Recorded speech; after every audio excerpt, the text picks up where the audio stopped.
and good evening. Welcome to the Deltahead stream. I am James Howell, and yeah, we're going to do part 2 of Cyber Shadow tonight. A game that I still really dig, and I'm actually really glad that we're doing this stream, because this will probably be the last time I revisit in a little while, because of no problem with Cyber Shadow, but because Elden Ring has hit, and it's kind of mind-blowing for me as it is for many other people, so that's kind of vacuuming up a lot of my gaming attention. So hi Ark, it's great to see you. How are you? Let's see here. Get this channel up. There we go. Very good. Nope, let's turn that volume down so it's not blowing my ears out. Excellent. Very awake. Good. Good. I am too, as a matter of fact. So we have that in common. But yeah. I wonder if we're going to finish Cyber Shadow tonight. It's not a very long game. I do talk a little chattier during it than somebody playing it straight through might be, so that kind of puts some brakes on that. But we'll see. We'll see if we wrap that up. But yeah, for the pre-game to show tonight, I've got some neat stuff. First off, just in terms of general media upkeep, I am just... You see that? There we go. I am just around the halfway point of Harriet's All Creatures Great and Small. Continues to be a lovely read, very charming, and from my experience, what little there is comparatively as in veterinarian work, it's very relatable. So it's really good stuff to read. Other stuff that I've been doing. So as I mentioned at the previous stream, I've been playing my banjo quite a bit more, and my unintended, but as it's happening, goal is to turn it into a Baroque instrument, or a Renaissance instrument, basically something kind of like a, I don't know, Appalachian lute. That's the way it's turning out. One of the books of sheet music I got for Christmas is the Il Primo Libro by Andrea Falconeri, which, is that right there? Oh, hey, cool, you can see the reflection of everything, because it's a very glossy cover. And this has some very lovely, yes, the Bach Joe. You know what? I'm going to steal that. Evening Iceman Dan. Thank you. There is, yeah, so I've mostly got, I have the notes down for Fugue in G minor, coming up with an arrangement that makes sense as a single instrument piece, as opposed to several different voices, you know, working at the same time. That's going to be a longer term challenge, maybe years. But in the meanwhile, I'm taking on this Brando de Abril, I believe. This is the extent of it. This is the size of it, which makes it a very nice, bite-sized thing to learn. And it's basically two stringed voices, kind of going side by side. Falconeri was an Italian Renaissance, I think late Renaissance, early modern composer, and it's really beautiful. So this is the way I kind of work on that, is I will write out, let's see, where's the current thing? Yeah, so I'll write out the sheet music, copy down both voices where they overlap and where they diverge, and then tab it out. And once I tab it out, it's really just sort of a mental exercise to sort of get a sense of where on the fretboard it is, because after that I can coordinate the physical location of the notes with OpenG tuning with the sheet music, and I feel like that makes the sheet music comprehension better, which is ideally what I'm going for, to be able to kind of cut out that middle process of tabulating it out. But yeah, Brando de Abril, Brando space D apostrophe Abril. It is a lovely 1 minute long piece. It's got a lot of oomph there, and very sprightly. Sprightly, I think that's how I would describe it. There's a very good string quartet performance of it if you do a search on Spotify. And I would play it for you now, but of course we all know DMC, that's music. DMR? DMC, digital rights man. Anyway, the thing that gets you canned. You know what I mean. Yeah, so the other thing is, and this is definitely not governed by any kind of digital rights management.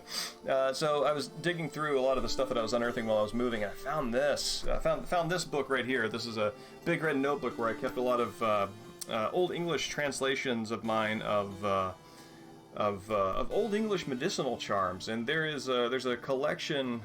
YMCA, DMCA. Thank you both of you. I think I'm actually going to use YMCA as a. I don't know. There seems like there's potential there for like a deliberate, malapropism, and that seems like you could have fun with that. But yeah, so there's a collection of Old English medicinal charms. These are basically a combination between a healing, basically healing spells, right? Because there was not sort of like a hard magical science. This was even before I think a lot of Galen's work. From is it Galen? I think that's the name of the Roman physician whose work basically dominated everything with like the humor system. But anyway, the specifics escape me. Anyway, this is like pagan pre all that, and so this one that we're going to look at today is against a dwarf. There we go.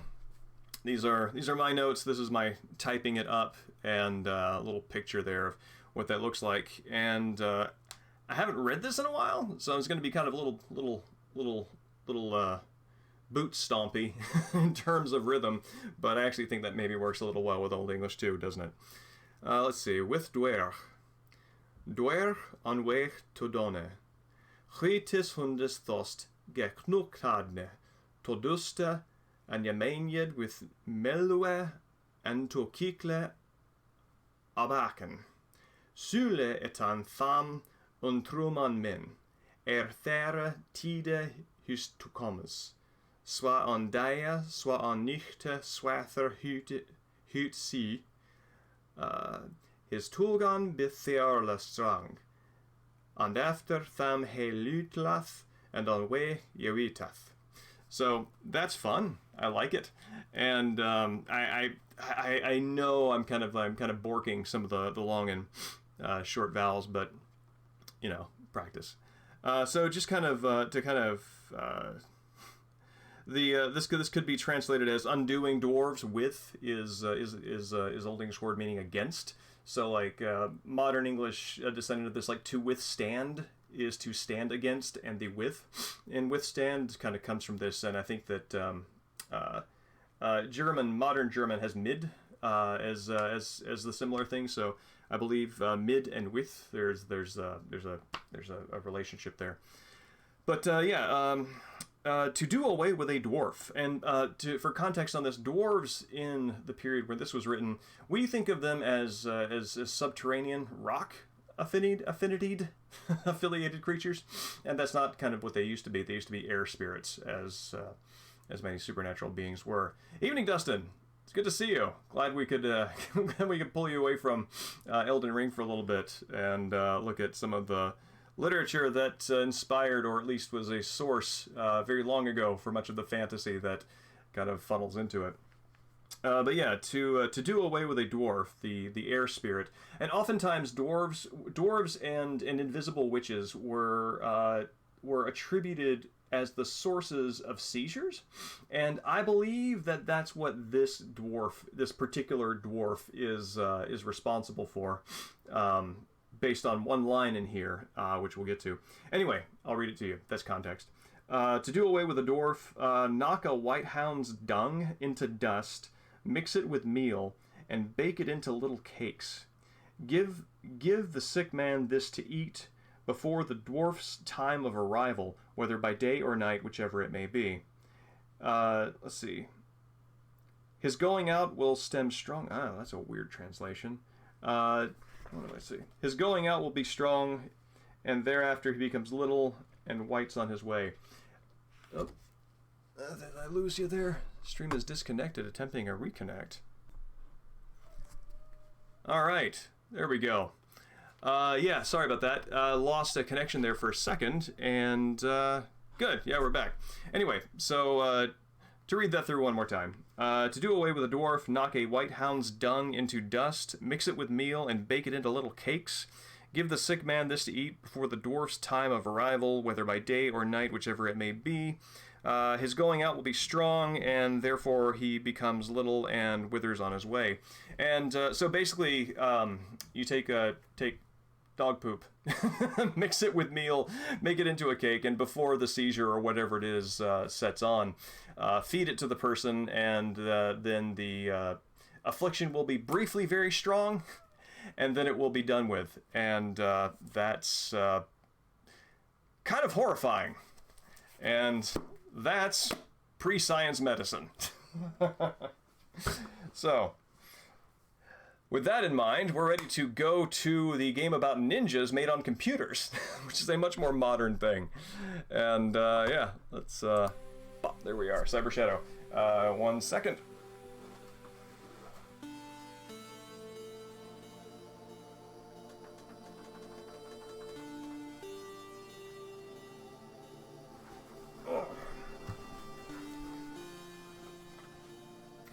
See, you gotta balance the humors, because if you don't, the humors are gonna balance you.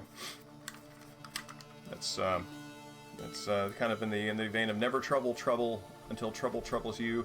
Never balance humors until humors balance you. Well, I don't know. I'm not a metaphysician of the 9th century. What do I know? The answer is always leeches. Yeah, that's exactly what Big Leech would have you think. So don't buy into that on face value. Oh, this is a good Dustin. This is a side-scrolling ninja game that is sort of in the spiritual sort of lineage of Ninja Gaiden on the NES, Contra, and the like. So, not a humorist. That is true. That's a very good point. Let's see, cool. I really want to find my old headphones, which are still buried somewhere in the move. Let's see, did I beat this boss? I think I did. I think I beat this boss. What abilities do I have? Yes, I do. Yeah, and I mentioned last stream what the graphics on this do. A lot of times, sprite graphics, I feel. There we go. Sprite graphics maybe evoke or replicate an 8-bit aesthetic maybe a little too closely. And I think that what I like is I like games that find themselves in this sort of lineage that... Hey, Buster. That basically have graphics that remind you of what those games felt like rather than what they actually looked like, and I feel like that's a good place to be.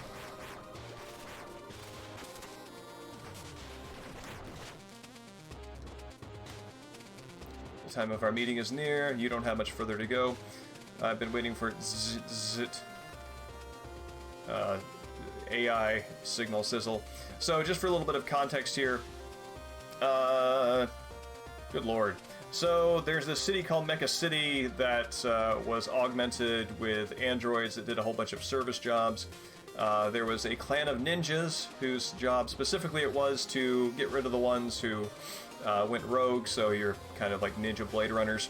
The daughter of the guy who made the robots was also the head of this ninja clan, so there's kind of a family connection there. Anyway, she got sick and he went crazy and killed everybody with robots and took all of her ninja clan compatriots and took their minds and put them into cyborg AIs.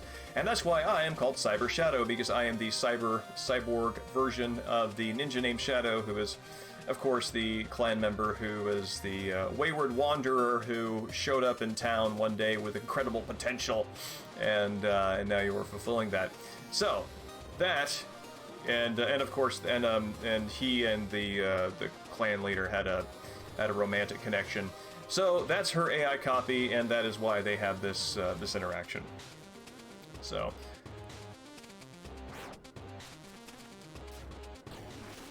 And what interests me about this, the story itself is fine. It's it does a. Is there actually something up here? I don't think I've ever looked. What can I get up here? Oh, maybe I can just drop down. I'm really curious to see if I can do that. It's really more the way that it's told. It's told indirectly without giving you a whole lot of specific details, and you kind of just have to figure things out. and I think that we'll encounter that during the stream. If you go to the pause screen here, and you look over, you've got your sort of your abilities here. These are all active at the same time. You don't have to choose one. But if you go to this little object here, get a little kind of cyber locket there, and got the face of your loved one in there. And so this is something you're carrying on you all the time, and this becomes interesting later.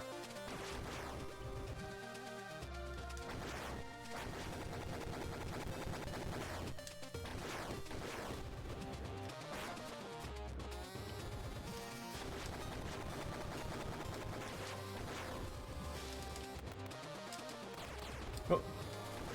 No! Ah, good. I thought I was going to eat that one.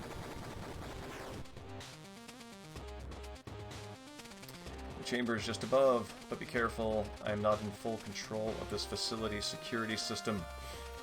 Don't be startled by my appearance. It is still me. It's always ominous to hear, isn't it? So, let's see if I can do this. Yeah, one of the things that is neat in this game is that you arrive at checkpoints, and you can power them up as you need to, as you want to. So, SP, my ability points, I can upgrade this checkpoint to replenish those automatically when I respawn, and I can also create an object. So I can kind of choose the difficulty that I want to tackle this at, and I think that's a really neat way of providing a difficulty setting by you know, you can spend the money to level it up in game. I don't think it's the only game that does that, but it does it well.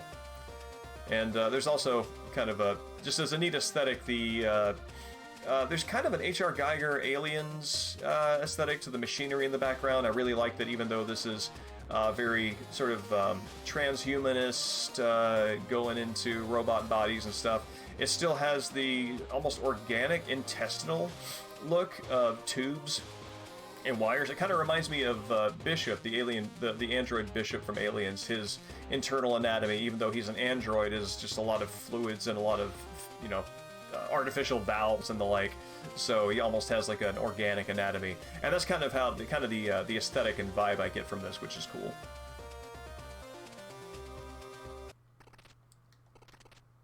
Losing control. Every AI does.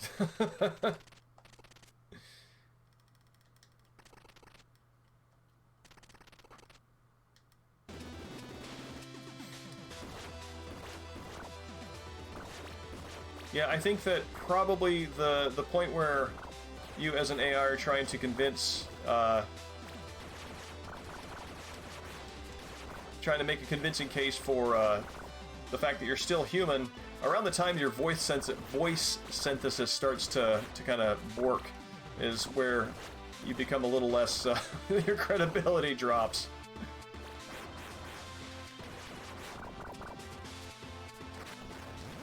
Oh.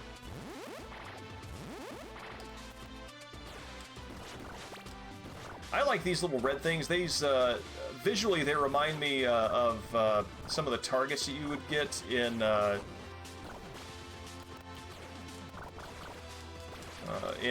Contra. Especially when you would be raiding, when you would be raiding some of the bases and have the sort of behind your character's perspective. There we go.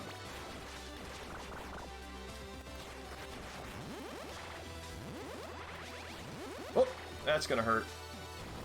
Oh, but only if it hit me.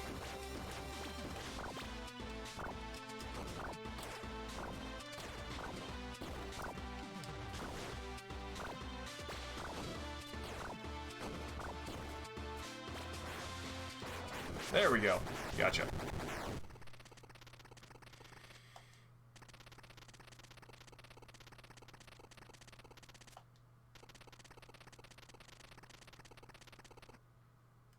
See, it's me, the master. Yeah, I played this game so many times that sentence makes sense, but it also feels like one of those sort of maybe like just one beat off translations into English from like a Japanese adventure game on the NES.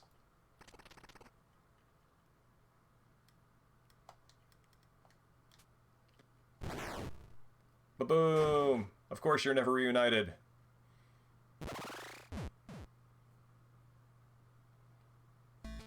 Evening, Tim. It's good to meet you. How are you? And you're gonna see these little robots that are sort of like tripods called Legion. They have this guy's consciousness plugged into them.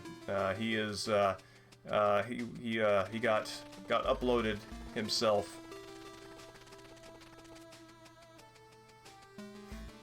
Evening, Tim. Yeah, I've gone back and I've revisited that argument a few times, and I think it still holds water. I honestly have a hard time seeing how that could really be denied, but at the same time, it's not something I'm really fighting or a torch I'm carrying, so I don't really have much more to add to it. Thank you for asking. Evening, Mirth. It's good to see you. So Hagen is, I think Hagen is her dad's assistant, and this is a guy who winds up being kind of an enabler for some of his worst kind of post-human impulses. Oh yeah, Mirth, I've been thinking it's kind of a good thing that this is my my good sort of like salute to my time playing Cyber Shadow, because Elden Ring has shown up on my horizon, and it is sucking up pretty much all of my gaming time. There's not much left. So yeah, this is where the doctor kind of starts to go insane and decides to damn everything, all the consequences. I have a jewel in my head. Why don't I just use that? And to turn everybody into robots, because that's what you do when you got that ability.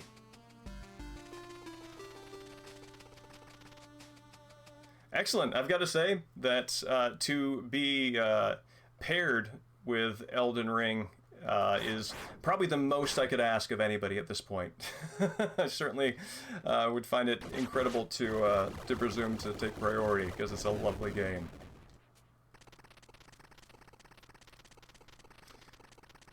Yeah, so there's this extra dimension called the Ethos with incredible power that dark science wants to use for its own. And this is every Ninja Gaiden game has this. Like toward the end, there's some sort of monstrous otherworld with incredible power that somebody on Earth wants to harness. Weirdly enough, the CIA and the like. And I think this is its sort of nod to that story beat. Except it does happen a little earlier in this than it does in the Ninja Gaiden games. It's almost always a final act thing.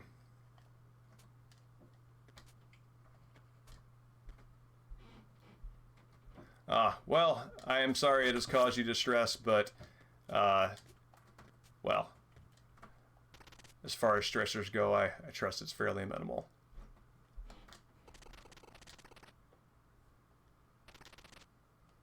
Yeah, and these are obviously the post-mortem signs that everything is going awry, which the alien pulsing organism overtaking the science facility probably tells you pretty well on its own.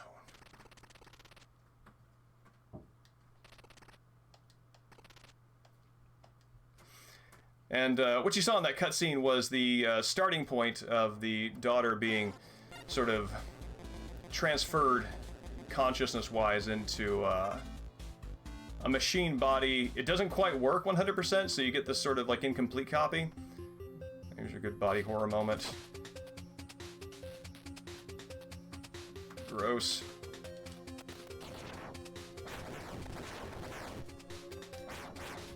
No, this isn't Ninja Gaiden. This is Cyber Shadow, but it is definitely takes its takes its attitude and design ideas from Ninja Gaiden and does something a little more modern with them. That's excellent. It's an excellent game.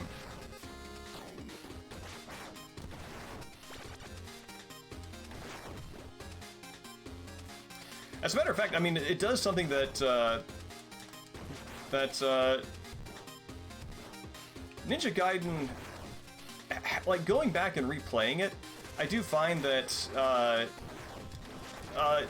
in terms of design, it kind of runs out of ideas at a certain point, certainly much earlier than I remember it doing, and it winds up repeating a lot of the same enemy types and all. And so this game has the luxury of creating unique enemy types that show up maybe once or twice and then never again, and it's kind of nice to have that. I don't want to say level of throwaway material, but that variety enough to where something can appear just once and that's considered enough. Because, I mean, if I can count, you know, you can just look and see exactly how many flying birds and the like with a dash attack show up in Ninja Gaiden. How many dudes with knives are running at you to gut you. Whoop. Chat back here. There we go.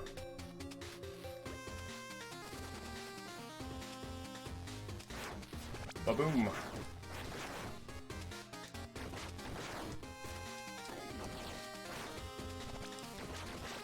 And that's the that thing down there is the closest this game gets to having an auto-scroller level, where it kind of forces you to skedaddle.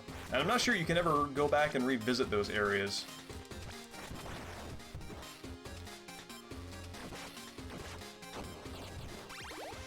There we go.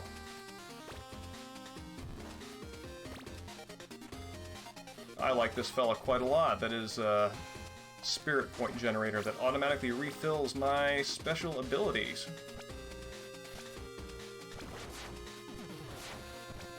No, that's fine. I'd like to not speak about it further after this, but I'm happy to answer this. Yeah, there were some folks who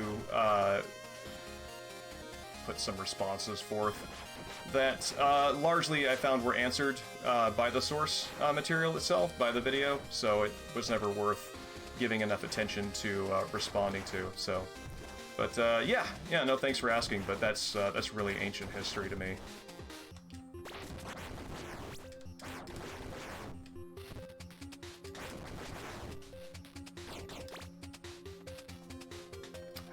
There we go.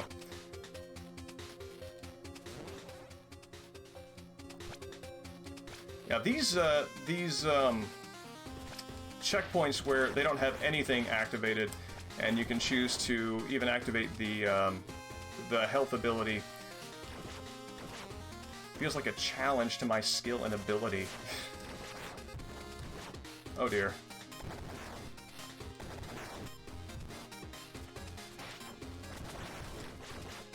Yikes! Oh no no no no! Ha!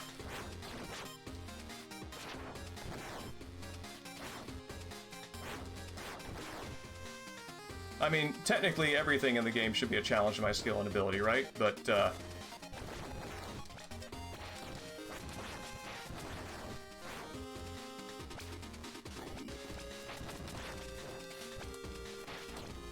the challenge on this, at the end of the boss fight that you saw there, I got this ability, which is this right here, parry. And so every time you get a new ability, there's usually a ton of challenges right afterwards that require you to use it. They really front load a lot of those and then sort of pepper them in through the rest of the game. So when you see the sword going up and the thing hitting back, that's basically any projectile you can do that to. Ooh! Hot foot.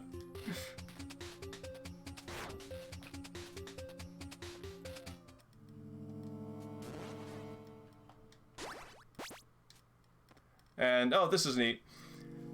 So, it took me probably about my third playthrough to discover this, but this is nice. So if you hang around here, you get this very cool little projection of a hologram moment. This is, I think, probably some sort of holographic schematic of, what would you call it? The little cube that the AI was incompletely thrust into. So you get a few video logs here.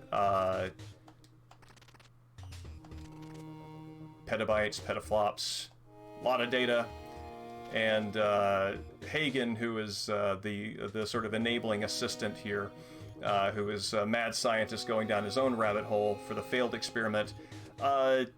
You know, you get to find out that the AI that is incompletely created from the daughter or the master is nonetheless acquiring an existence on its own. And so you think, okay, well, that's cool. And if you just play the game straight through, you don't really see Hagen again. But I noticed this little fella right here, this little red light. And so, as with anything that glows in a video game and you have a sword, you hit it. And, hey, there's a Dr. Wily garage door. And then there's this. Just kind of hanging out. Turns out Hagen, this is where you find out that Hagen went down his own mad scientist tube. That the AI is superior to the original. Then the otherworldly power, this ethos, you know, everything that's causing the sort of like grotesque body horror infestation is overtaking, and then he becomes this, and you can talk to him.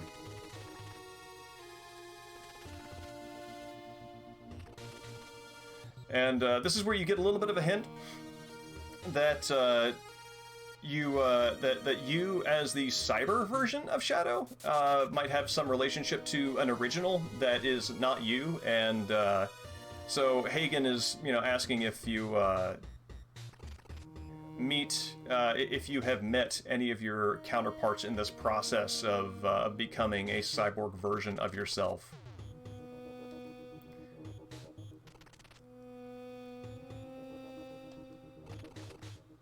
And yeah, Hagen is becoming one with the ethos, and not in a great way, and is basically begging you to kill him. And you get nothing for it but the satisfaction of having put a monster out of his misery. And I think that's neat.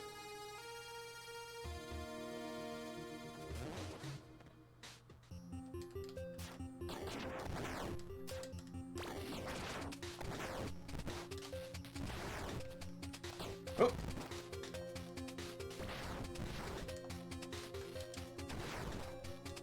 Lateral shuriken attacks do very little to help anti-aerial attacks from above. Now they're just plummeting right on top of a missile, somehow overtaking it at terminal velocity.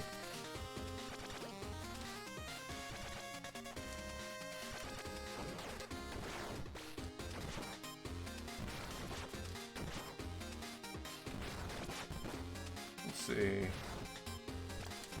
Oh, come on, man. No, no, no, no! Alright, cool. Forgot that those, okay. Those, tanks will just go after you when they run out of ammunition, which is great, because it's the equivalent of running out of ammunition with your gun and then throwing the pistol at them, except you yourself with the pistol.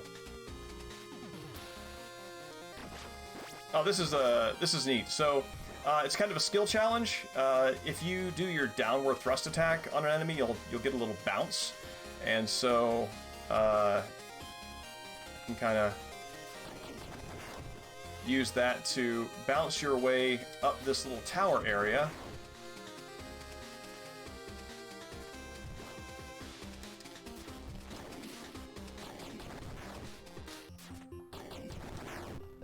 And get a little bonus. And that's nifty. Especially nifty because that skill doesn't become sort of a progression requirement until much later. So they give you a little option where if you're smart enough to figure it out earlier on, then you get to use it. And I think that's cool.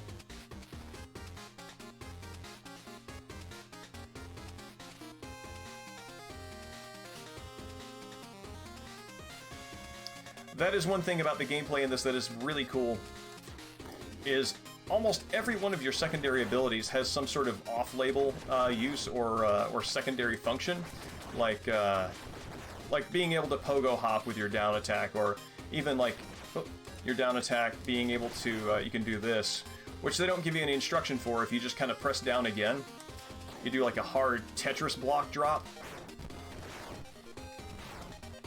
And that is extremely useful in making it through some areas and making the most out of that skill.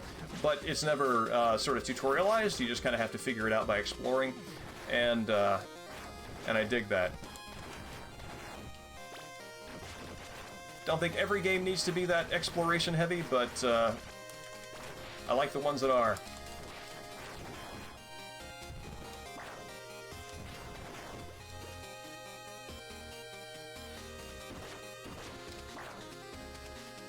Yoink. And yeah, this is where Cyber Story becomes kind of cool, I think. So I'm in this area. There are these containment units. There's one right here. There's this guy here, not having the best time. Having a little gray fox at the end of the fight with Snake moment in Metal Gear Solid 1, banging his head on the floor, and well, there go your arms. And there goes me.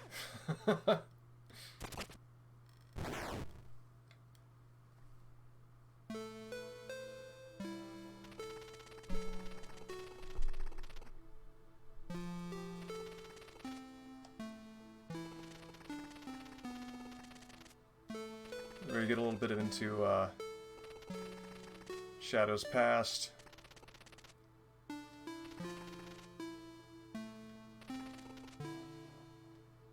And where the Master falls for him and gives you this locket, which we have noticed hanging around in the inventory kind of idly for no real purpose. And Shadow gets brought down to 1 HP a surprisingly often by circumstances, and Legion here. Oh, I get it. The original ninja's name was Gio, G-I-O, and Legion's name is spelled L-G-I-O-N. So there's kind of a Geo in the middle of Legion, and I don't know if that's intended, but it's clever. Whether intended or found.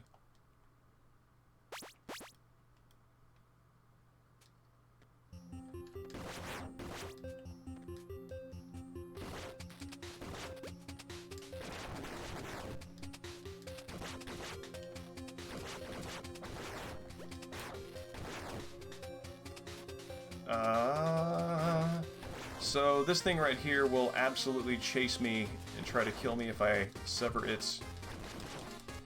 Oh, that's a one-hit kill. Oh no, that's not a one-hit kill. I was just really low on health. Yeah, those things chase you once you sever them. So you have to be very smart about when you sever them. It's actually a really smart use of that kind of enemy, the way that it's sort of rolls out.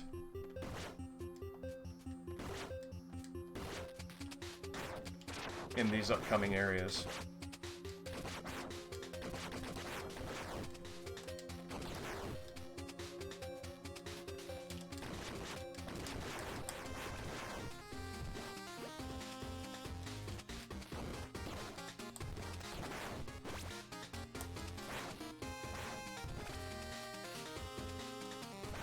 Well, sir, there you go.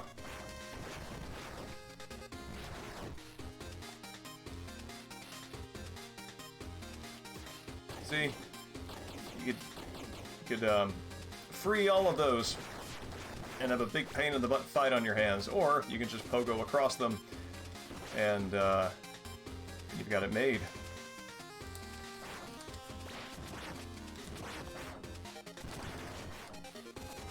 Oh no, no, no, no, no. Bad. Very bad.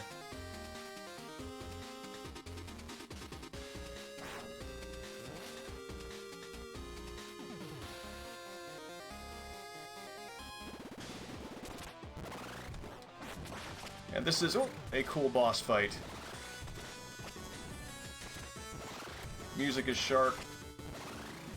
Patterns are simple. But you can also really bork it if you don't pay attention. And that feels like a pretty good summary of most high-end, you know, NES Ninja Gaiden era boss fights. Let's see if I can beat this guy with parries alone.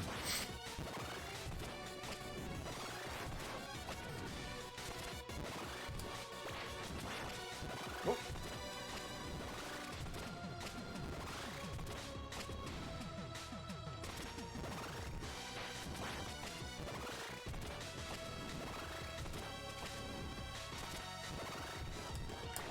Oh. No! Here, I'm gonna die.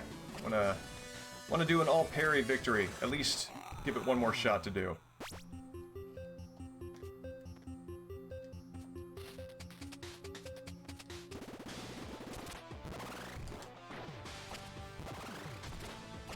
Just like that.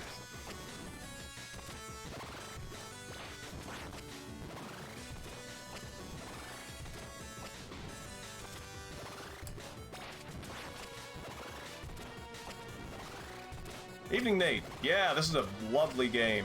I'm playing it on PS4, but I bought it originally on Switch. I've gotten all of the feats, the basically achievement and trophy equivalents on a platform that doesn't use those. Oh, that's probably a feat for having parried a set number of times. Anyway, I actually wanted to go through and get all of those little feats and achievements again, so I got it on a different platform. So I am a fan enough of this game to buy it on more than one platform, which is an honor usually reserved for Resident Evil 4 or other Resident Evils, as it turns out, because I will spend redundant money on those games for sure. There we go.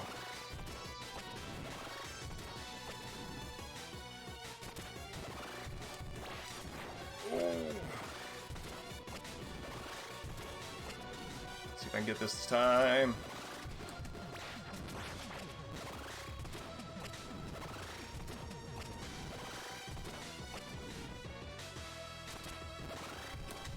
Ah, that close.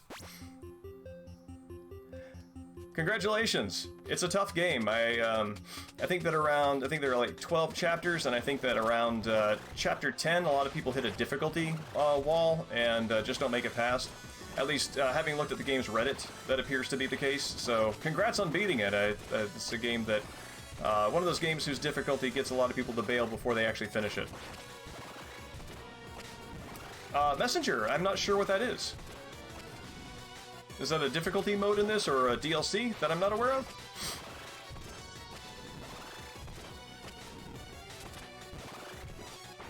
Whoops. Or another game by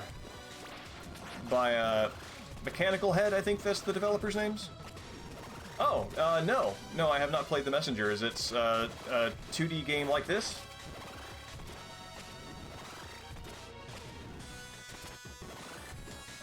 Because I dig this, and it has actually got me wanting to go back and replay some Ninja Gaiden 1 and 3, but I'm also not 100% sure I have the patience to relearn the mechanics of that. So something that's a new experience, I think would be welcome.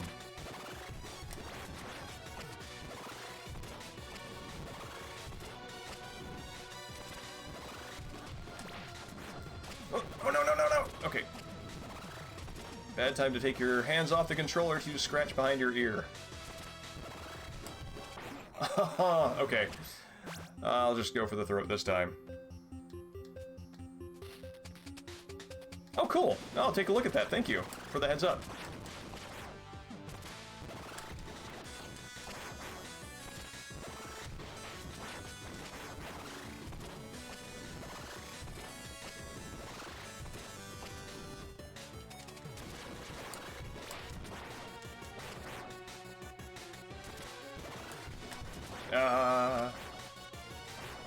Oh no! Stomped underfoot like a Goomba. Now, thank you for the heads up on that. I will, I'll look for that.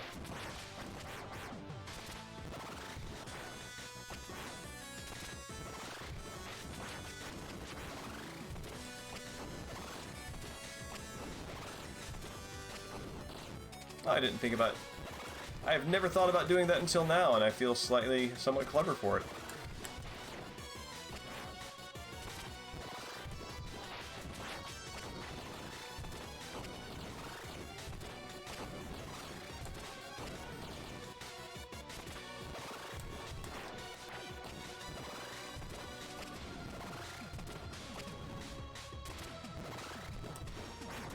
Got it.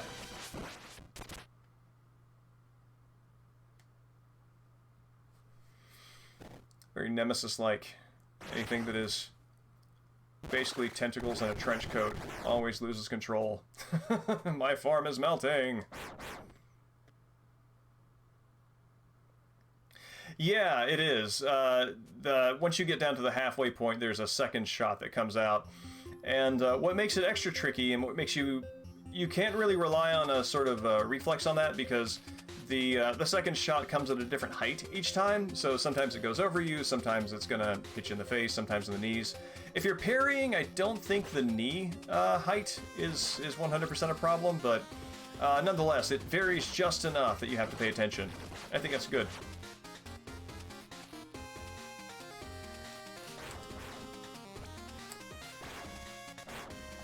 I always really love sort of figuring out what, or seeing what mechanics in an action game. A successful action game really helps everything pull together.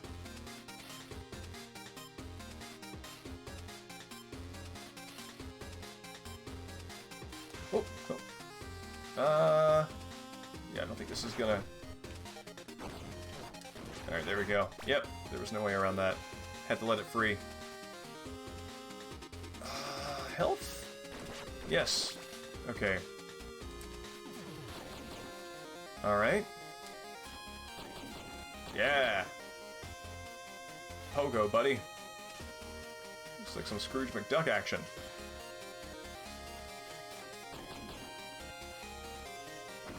You know, that's...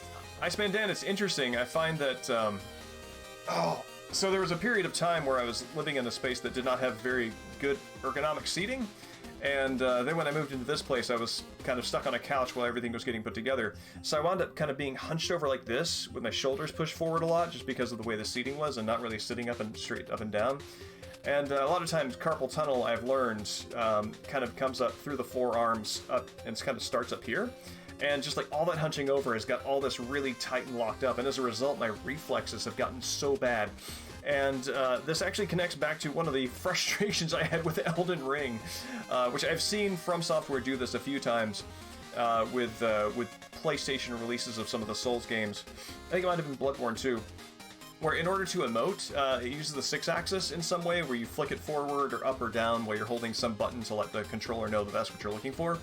And like when carpal tunnel acts up, like that kind of motion is just absolutely not, that is not on the plate for me. And I'm like, oh my gosh, why would you, I mean, just let me use buttons, man. My hands are used to using buttons, and the novelty doesn't work for me.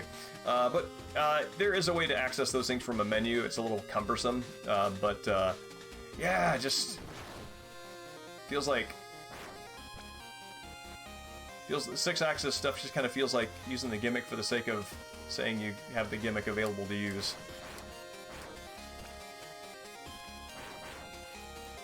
I also don't, yeah, it's getting better. I've got a series of stretches that I can do that will sort of open things up here. It's just going to take time and hydration to get all that gunk broken up and out of the body. As it goes. Dustin, do you find yourself, have you found yourself emoting at unwanted times in Elden Scroll? Elden Scroll? No, I'm thinking Elder Scrolls. Elden Ring. That's it. I was fighting some enemies and just hit the wrong combination of buttons and the wrong tilt on the controller, and my guy decided to do the kind of like fall to the knees, dejected slump. And I'm like, oh no, no, don't give up, don't give up. Yeah, I think that, it's also a little weird because I think triangle's basically your universal kind of like thumbs up affirmation button too. So yeah, it's a little tricky.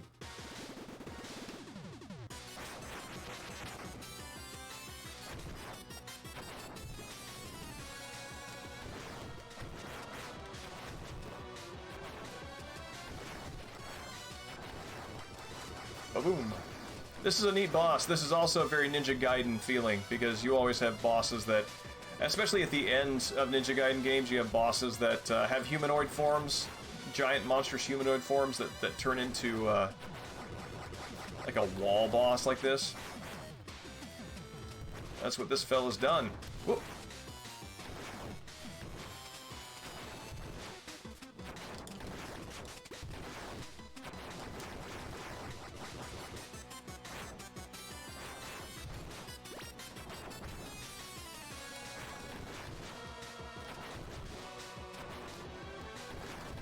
So much to keep track of on the screen at once.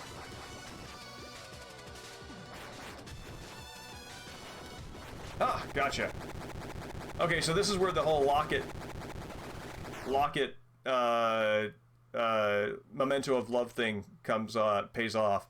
So yeah, after destroying that monstrous husk, body falls out, roughly my size and dimensions, and it's wondering why I have the locket.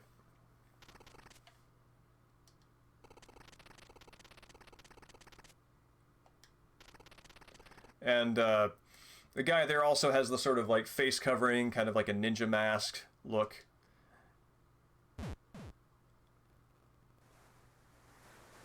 And you know, the nods to the original Ninja Gaiden just keep coming. That wonderful opening of the first game where they're out in the field and Ryu's dad has the fatal fight with Bloody Moth and is destroyed.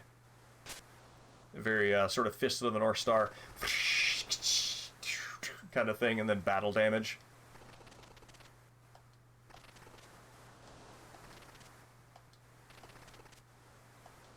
I believe the heirloom is the locket. But so yeah, so I pass out, I have that memory, and it's never spoken of again. So you're just kind of left to infer that, well, if I have this locket, and that is my memory of sort of like a love memento from the head of the clan. And if this creature right here this experiment right here is saying that it's the same thing, and this is a bioorganic creature, this is probably Shadow's original. And this is where the game does something that is kind of subtle, but is very but resonates really well with me. Is in the whole notion of transhumanism and uploading minds to machines, machine bodies, and the like. That's never really sat well with me because I generally view consciousness in the body as linked. That basically there is no consciousness apart from the meat. The meat is it. This is what you are, not in a materialistic way, but these things are inextricably bound, and one is an expression of the other. So once you get rid of the meat, then the consciousness, what you're trying to express, is simple expression and doesn't really have any tangible connection to whatever this thing that I am, that I call myself. There's just not going to be a connection. It's going to be basically sending a copy of myself on that I myself, as an experiencing entity, am not going to experience. So functionally, it does me zero good. It's like donating a copy of some of my attributes to the future. And that's kind of what this game is doing right here, because Shadow, my character, the robot, is absolutely unaware of its bio-original. And the bio-original is actually shocked and somewhat horrified to see the cyber version of itself running around defeating it in combat. So yeah, the notion of an actual inheritance of consciousness into a machine, it's more nuanced. And that's kind of a really cool big leap to make in a 2D game's plot, and I like it.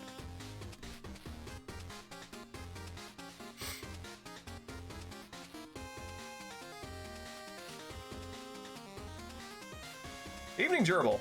It's good to see you again. It's been a while. The stream was offline for a while due to reconfiguring spaces. Yeah, Iceman Dan, my right wrist in particular, it comes from years of not having one of these to rest my hand on while I'm using a keyboard or a mouse, And it also comes from the fact that when I used to handwrite things out, long form, I kind of had a death grip on my pen, which led to some kind of nice handwriting, but has just sort of not really served me well over the years. Also, I'm pretty sure button mashing things, like in Metal Gear Solid 2, when Solidus is kind of riding on European Extreme and you have to really just mash it really hard, I don't think that has done my hand any favors long term, and I no longer find those really valuable skill checks in games, largely for this reason. Not necessarily because of long-term damage, I have control over that, but because it's kind of a dumb thing to have to be good at, because it doesn't really connect to anything that's really valuable about the game. And I think that's true about most games. Some things it works, like God Hand, when you're doing like a kind of like a 100 crack fist attack, kind of letting yourself physically get into it, that works, but you know, I think it has its limits. Yes, need to bring back the turbo button. I actually found my controllers that have semi-turbo because game designers, engineers got wise to the fact that we were using turbo buttons, and so they put turbo buttons that had just an occasional hiccup in their rhythm, so the games couldn't detect it. I actually got through the extreme torture sequence of Metal Gear Solid 1 using one of those semi-turbo buttons because it happened to skip just often enough that Ocelot's AI didn't detect that it was that it was an auto-fire thing.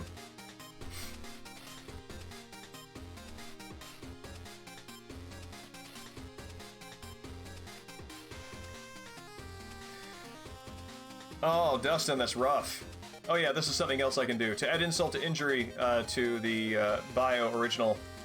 Goodbye. that feels almost feels vulgar to do in some way.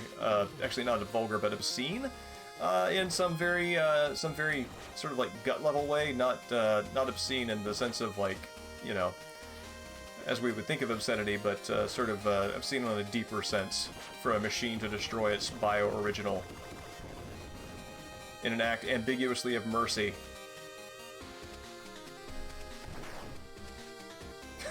You're right. That's a very good comparison. Ah, this is cool. This is a prayer statue. So overflowing with power. Yeah, so kind of the story here is that the scientists are trying to tap into the ethos, which is this sort of secondary reality. They're using these meditation statues as sort of nodes for doing that, and that's what it's called. Caused all this bioorganic overtake, and it is causing so much friction in the experiment that it is just roiling with interdimensional energy. And Cyber, as a ninja, just kind of chills out and namastays it. I think that's very funny.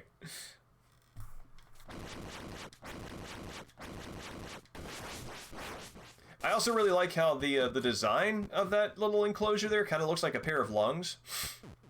It sort of really hits at the sort of the bioorganic aspect of this place. And this now unlocks probably my favorite special ability in the game. Let's see what you guys got to say. Feels very weird to take your glasses with you into the afterlife. I mean, if I need vision correction in the afterlife, then I'm happy that I would have them, but man, so much for having a perfect body after death.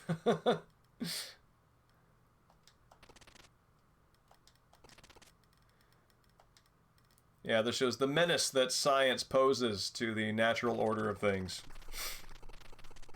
Yeah, Frigid Mirth, I am Presbyterian, and to kind of narrow that down a little further, my church is the PCUSA, Presbyterian Church USA, which is probably a hair-splitting difference to most people, but in terms of theology and sort of general politics, it's a significant difference. It's up there with the UCC, United Church of Christ, as sort of having more progressive interpretation of the politically and socially progressive interpretation of religious sources.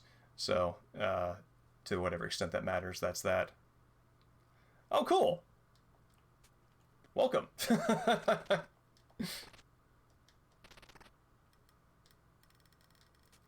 Yeah, I grew up Presbyterian in a place where it was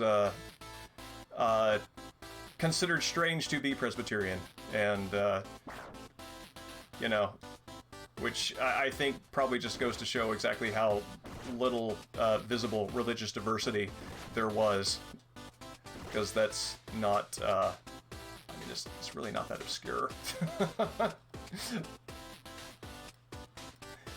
So yeah, one of the things I love about this, so you got your fast moving here, but when you do your fast run, you can do a quick slash, and if you hit enemies consistently with that, you can combo them, and it feels really good. Yeah, I hear you. I know several folks who have decided to part ways with either that denomination or just the faith overall, and oftentimes find that some way of integrating what is familiar with what feels real and right to them is kind of a good place to wind up at.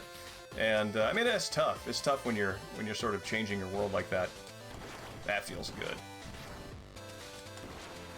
That's the kind of thing that I'm talking about. You can get this nice slash in, and if you can hit consecutive enemies, you feel extra cool, but less so like that. You can also zip past bullets, which is extra nice.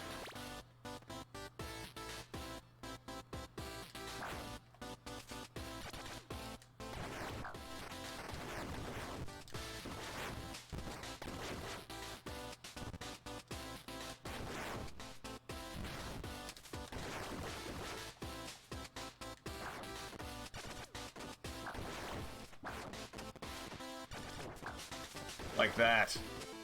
Feels very good. Is there something over here? I don't think so.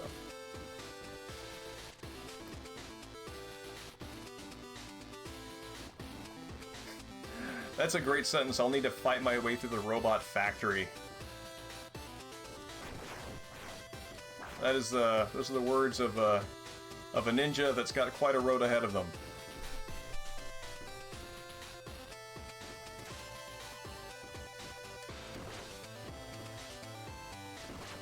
No, this is published by Yacht Club.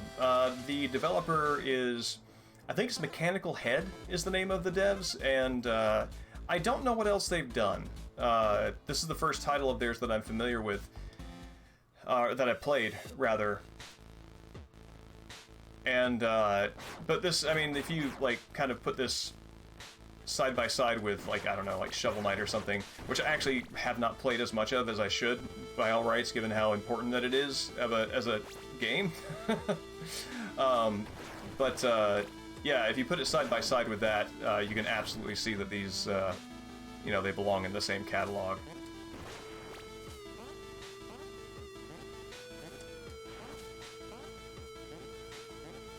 So these are little, security alarms that do that when I trip them. Goodbye. But fortunately, this has the one of the good things about switching levels or switching screens in an 8-bit game is that it's what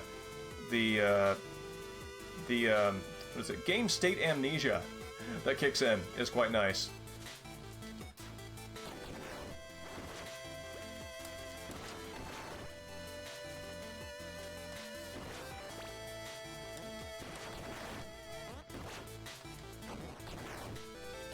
And you can do little things like this, like go through little ducts and feel kind of clever for getting around security devices. Although I think Metal Gear 1 probably, well, should, by all rights, somewhat famously did not forget the game state traversing between screens. It would sort of defeat the point of its conceit, wouldn't it? Oh, come on, man. I mean, granted, yes, I can pay attention, but why would you put the spikes there? What have you got to punish?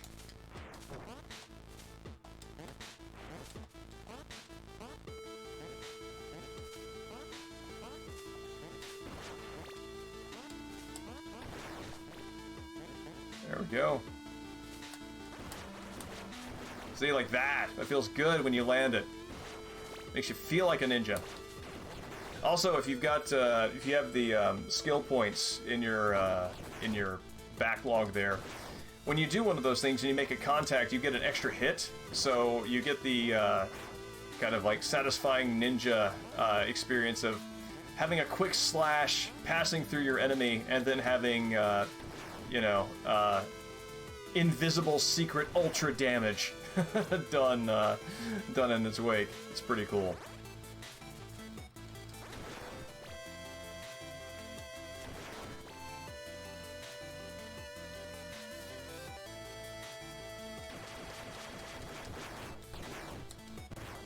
And that fellow there is kind of a tutorial for a moment that comes up a bit later. Oh, no, no, no, no, no, no, no, no, no!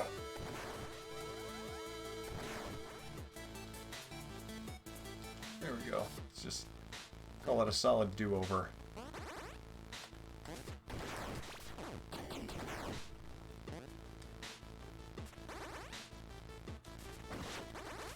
Oh. No, no, okay, good. Oh no, crud. That's that, isn't it?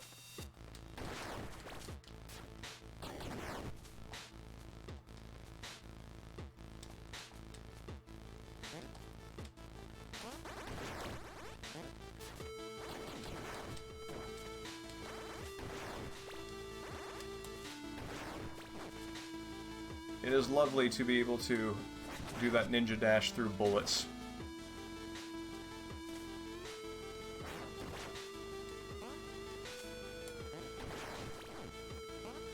Bonk.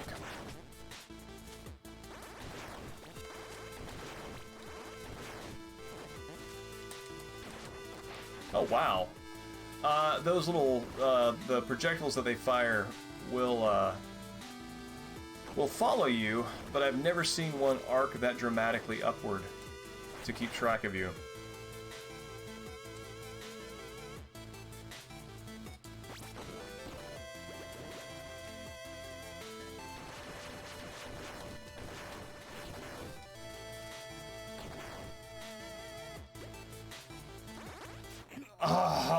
Oh, man. Ceiling spikes again.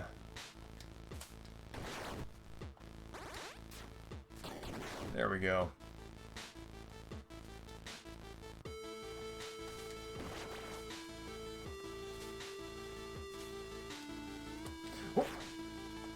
Oh, wow. Now, this is kind of a neat fella. Kind of feels like something out of Gradius. But yeah, it's like you can tilt the angle of its gun, and anything that kind of lands within that that targeting sight, it will fire a little volley. Yeah, the maneuverability that you get, I am glad that there is as much game after. Oh, that's not a place to fall. I'm glad that there is as much maneuverability, or is it? Ha! Oh. Well, I can't get through there anyway. That there is as much game as there is after you get the last bits of maneuverability skills, because it feels really good to kind of zip around like that. And I always think it's feels like a missed opportunity when games give you some like ultimate mobility skill and then don't really. Basically, the amount of time that you have to use it in the game is about as much runway as you need to learn how to use it, and that always feels like something of a letdown. Gerbil, it's probably the stream. The setup that I have currently, I have to connect to the router wirelessly, and so there might be some hiccups there. If it is preventing the stream from being followable, then I'll kind of cut it and try to restart it again. So I'm sorry if that is the case. I'm working on getting a hardwire connection down here. It's just it's a 2-floor situation, and the hotspot for it connecting to the internet is on the floor different from where my office is set up. This is where being able to zip through is really nifty. You can go past that barrier right there, then hack this thing up, and then launch it straight into the weak point eye.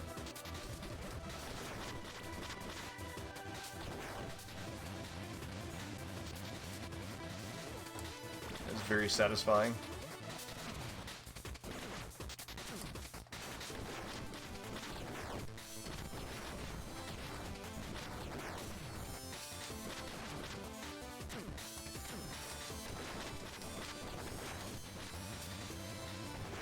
Oh, well, there we go.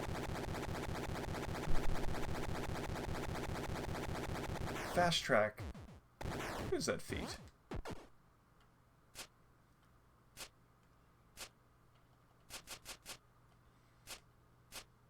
Oh, cool. Defeated under 60 seconds. You know, when I was going through on the Switch version, I struggled with this one. I'm very pleased to see that whatever ability I gained in that quest has stuck so that it happens the first time through. Gerbil, I'm curious, is the stream still stuttering for you?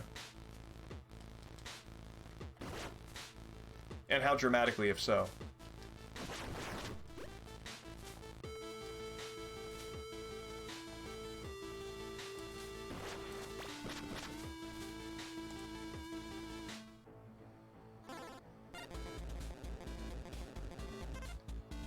I love these little map moments. They remind me of Shinobi 3.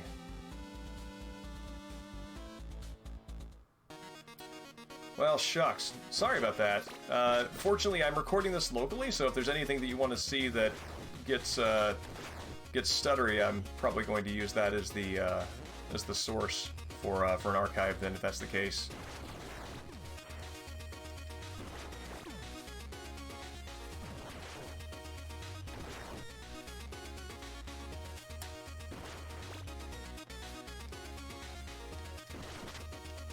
This music in particular gives me very strong Streets of Rage vibes.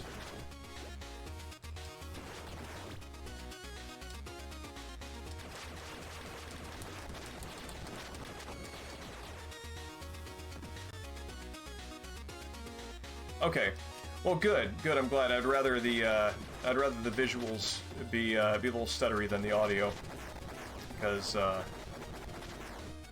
well, just in my gut and in my heart, that's my preference. Yeah. Something that is kind of neat about the way that that dash strike works is if you connect with an enemy and destroy them,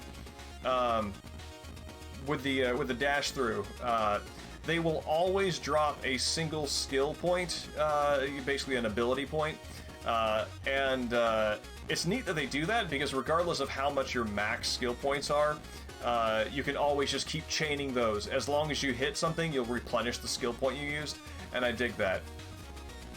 Shows to me that they understand what's cool and fun about the ability.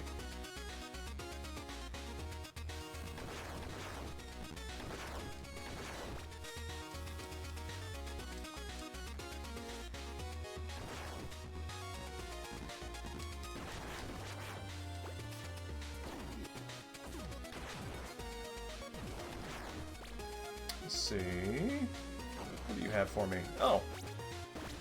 I guess I will never say no to health.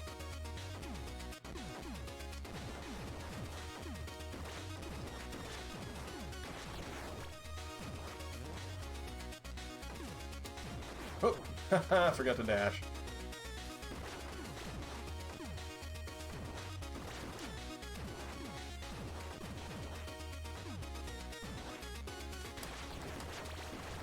Yeah.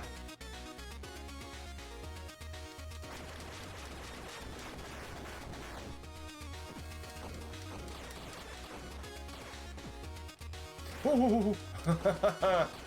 That's not great, if that's what happens. Let's see if I can parry this.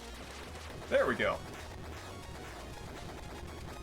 I like those enemies too because they remind me of this is one of the places where the Contra resonance comes in. You can kind of feel that the first boss of like almost every Contra game, right? Is that that walled fortress.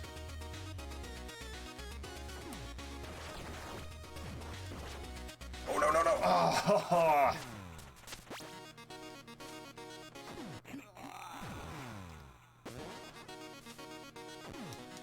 There we go. I feel like missing one of those attacks is like, I don't know, if you leave the house and you trip over your own shoelaces, it might not be a great coordination day. And that's kind of how those feel. A sign of the day to come.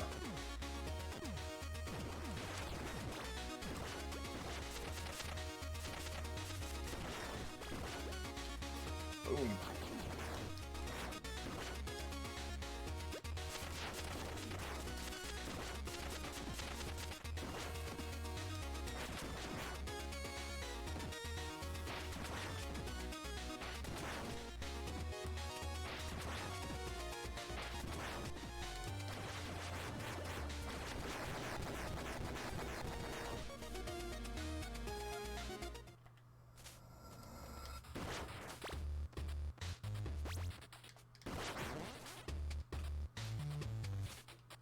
I like almost, I think, I like all the music in this game. I do feel a wistfulness at the tracks that sound a little more like Streets of Rage 2. But, you know what? I'll take what I can get. It is an admirable homage to that music.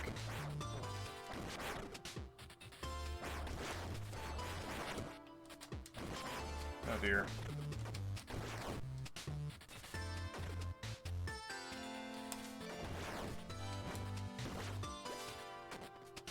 Let me get the heck out of there.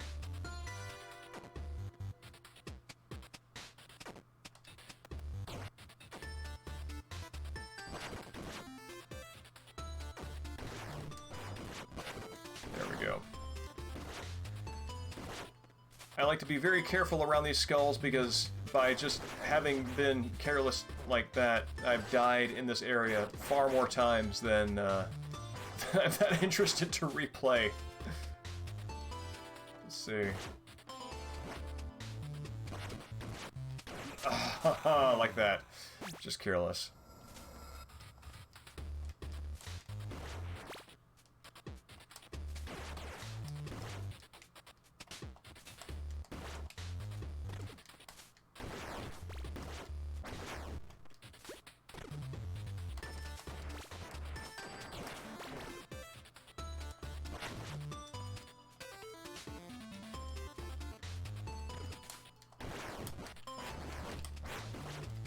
Oh, no, no, no, no, no, this is how it happens! Just like that.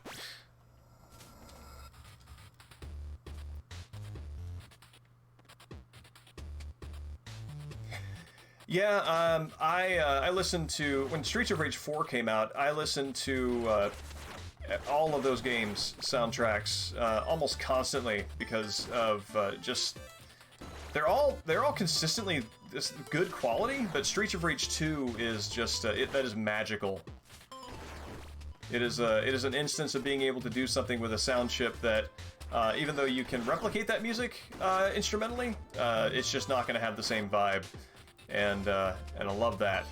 I love that that is possible.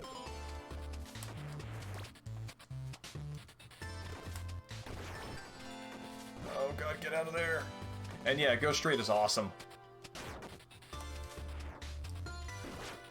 It's also nice, I always kind of find that there's maybe not intentional, but kind of an incidental wordplay on that. Because, you know, Go Straight, of course, is, you know, what you would say to somebody who's like a criminal and they're, you know, giving up the life of crime, and that sort of fits the whole vigilante cop angle of the sort of narrative conceit behind your heroes in Streets of Rage 2. But Go Straight is also literally what you're doing in the belt scroller, where you're just, you know, you got the little thumb that's saying, you know, get a move on, kids behind you are waiting with quarters. And so, so I always like that. I like that, intentional or not, it's got a kind of a fun double meaning.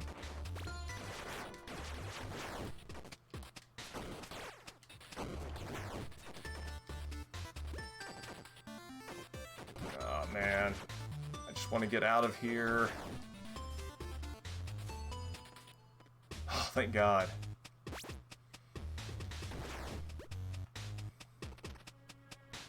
Essence and spirit appear to act in opposition through shared mechanisms.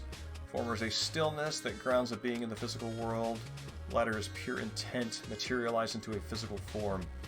So I guess these are, I think it is neat that my health bar and my skill points are given like a narrative justification rather than just, because it's like when you're inheriting something from an 8-bit game where there is so much that is just sort of bespoke because it's a video game, to kind of like take that UI element and weave it into the narrative, I think is pretty cool.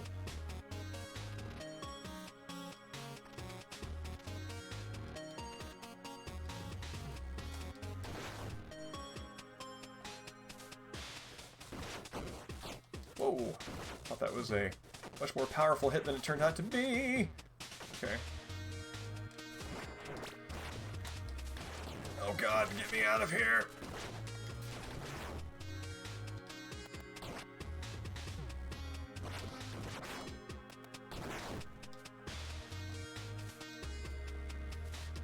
I can tell you, if you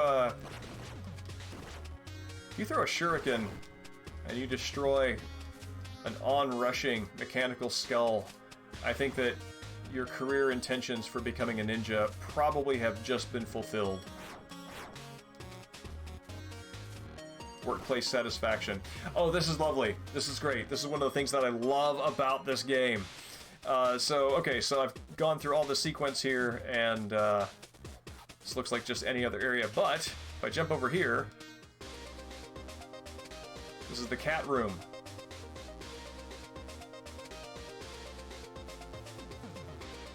Got a bunch of robots that would be enemies under any other circumstances, but they're here with this blue pixel cat, and they're just grooving and throwing me little health items. And if I wait long enough, Shadow himself will start to tap his toe and groove. And there's no reason for this other than exactly this, and I love it.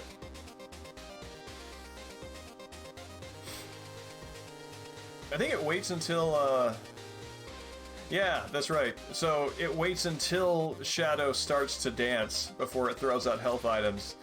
Like basically saying, you cool? If you prove that you are, then I'll share the party favors.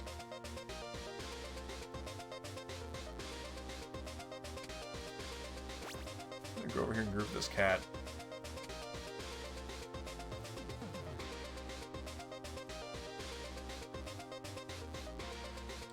One more.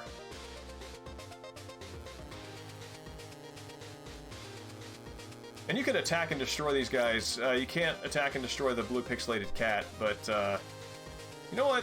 These guys are just having a fine time, and I am okay with that. So, goodbye, fellow partiers.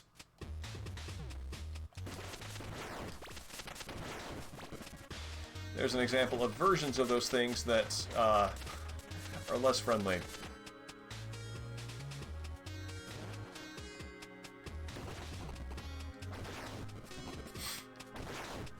Oh, now that I have the abilities that I have, when I get to a teleportation,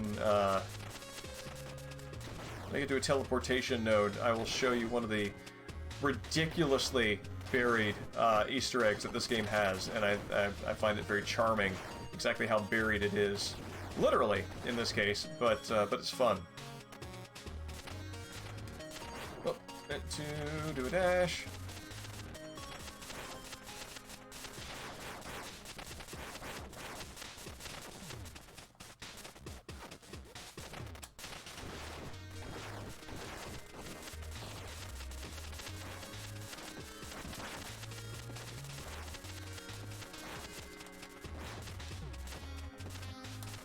There we go.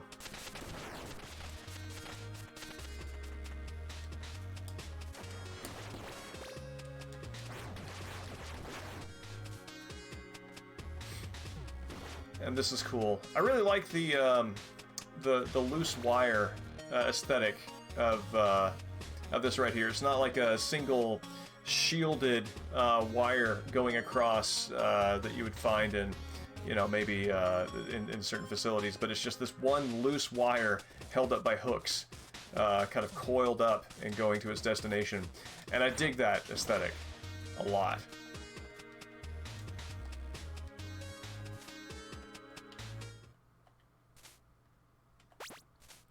You're about to enter cyberspace with extremely hacker voice. I'm in.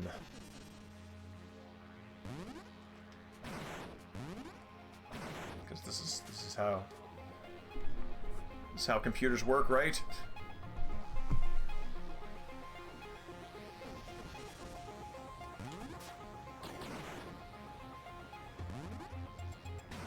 This does feel very much like an era-appropriate notion of how, you know, virtual cyberspaces would work back around the time that you know, Ninja Gaiden and all were current games.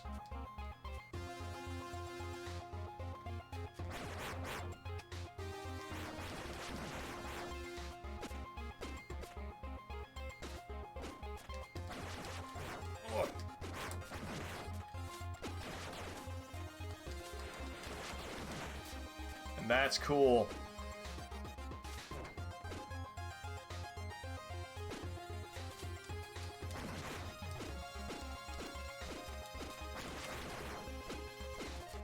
I love when I can pull off 3 of those slashes back and forth on an enemy with a slightly intermediate level of health. It feels really good.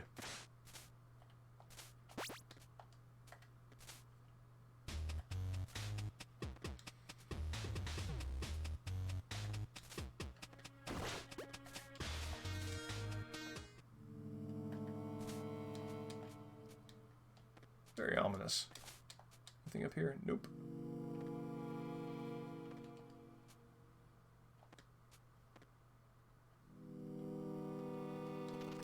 And this is progressing rapidly. I've done all I can. I'm powerless. Man. Grieving father plus mad scientist. Not a good combination.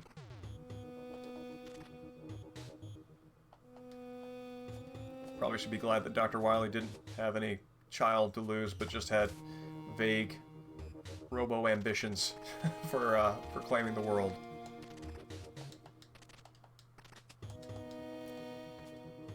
This is where it's also kind of cool that, like, I mean, only when she's on the brink of death does he actually find out anything about this ninja clan that she's apparently the head of. That's like maybe this ultimate example of a parent that's out of touch with what their kid is doing. Like, oh yeah, dear, oh, you're master of the ninja clan now. That's very nice. That's very nice. I'm going back into the lab.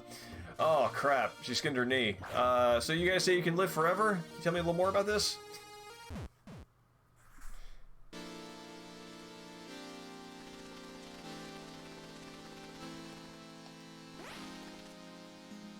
And this is, I think these are kind of the origins of my SP skills.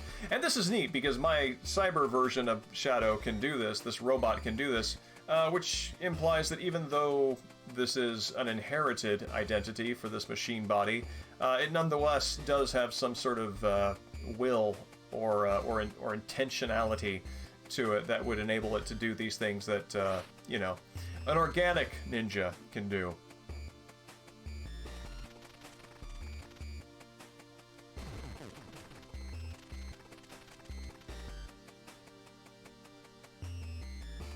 Bzzzt.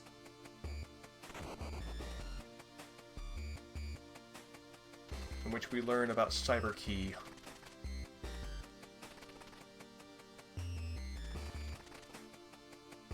The time of legend is nearly upon us.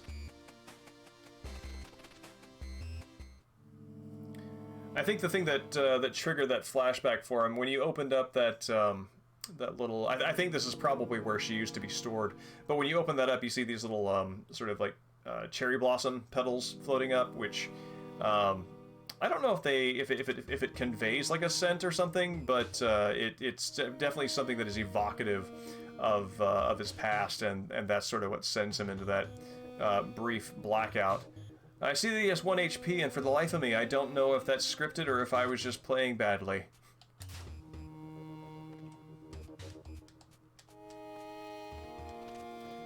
Core of synthetics to help with gathering the essence. Enlisted one of the ninja clan. Oh yeah, of course there was a Judas in among the ninjas. This is the dragon altar where all power comes to fruition. Intentional or not, I do like the fact that I am absolutely out of skill points and have 1 HP left for this encounter. It feels right.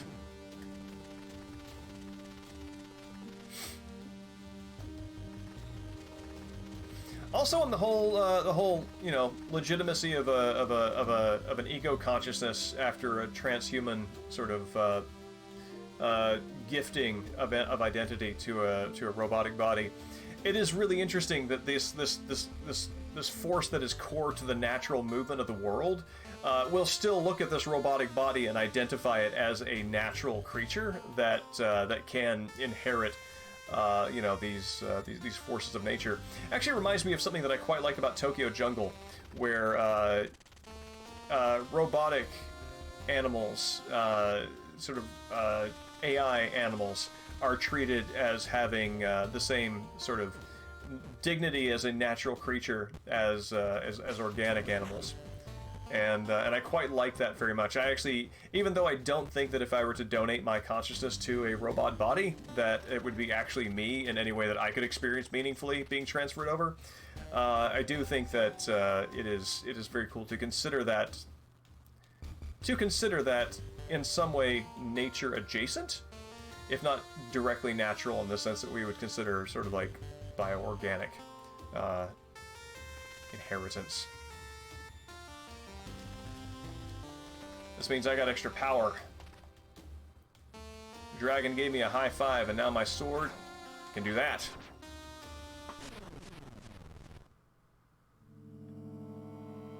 Also, I can double jump, which is all the dragon needed to say. And I think this is where Apparator, yeah, if you look up there, that spinning sort of xenomorph-looking head unit, that's the head design of the clan member who betrayed us, and so this is where he was made.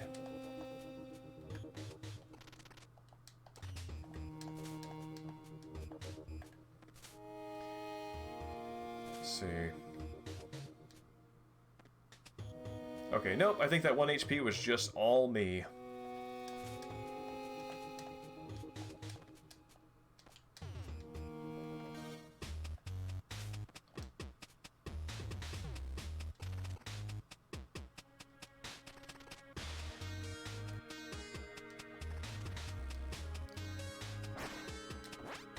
Ba-boom.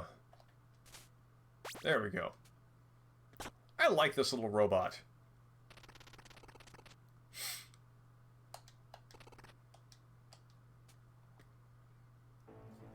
I think there's something kind of cool.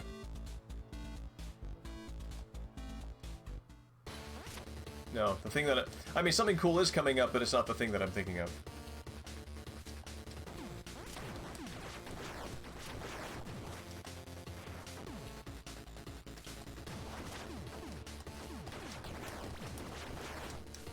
Oh yeah, and this is where really so much of the mobility really comes out, because when you connect with a dash slash, you can then double jump again.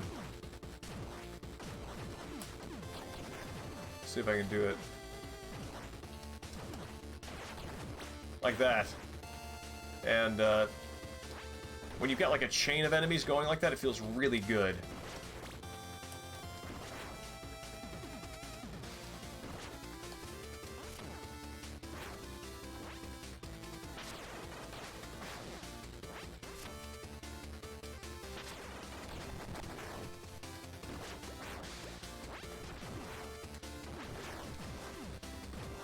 Buster, back off.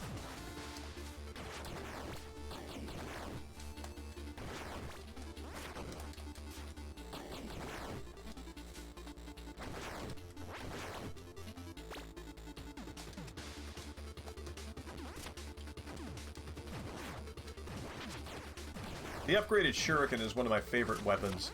It feels very cool to use. I love the delay of the explosion.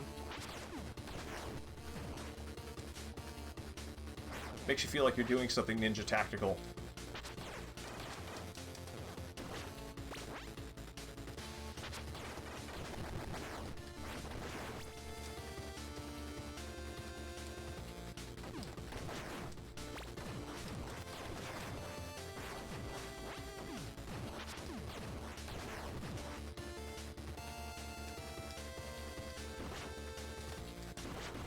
Oh, no, no, no, no! Cool. I've died to that guy many times by getting knocked off into that cliff.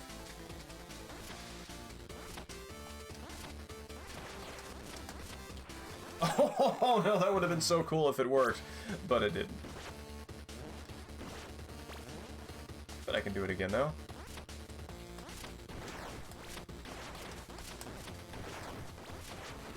Yeah! That feels good. That's the kind of mobility I love from a ninja game.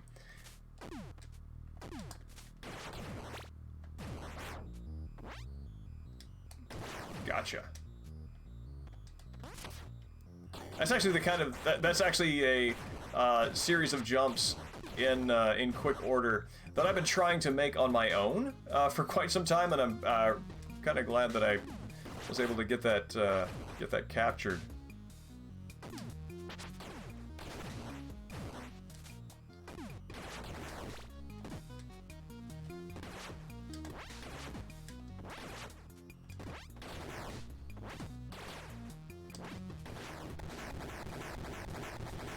And this is a great sequence. There's our motorbike that talks to me. Kind of very Akira-looking motorbike. And something that becomes important later is in terms of kind of unraveling the story behind this bike. Again, it's not directly told to you, just kind of put it together from pieces in the environment. Is this silhouette right here of somebody with what looks like maybe like a... Always makes me think of like a Flintstones character design with like a dinosaur bone kind of tied up in the hair. Yeah, that hair pulled back, sort of a dark face mask over in front of it and a scarf that becomes significant. And the story behind this bike is that it has a consciousness to it.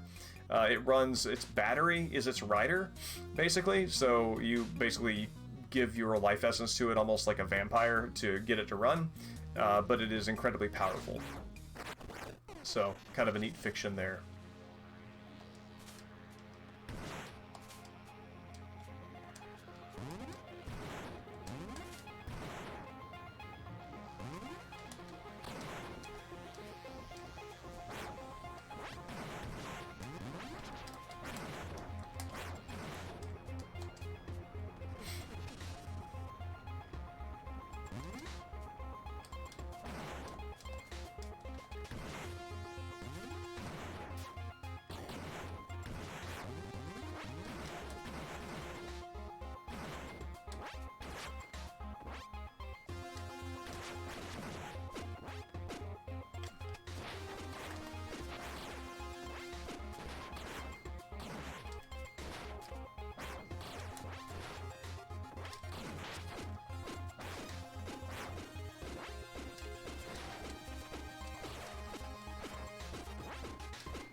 That also feels cool.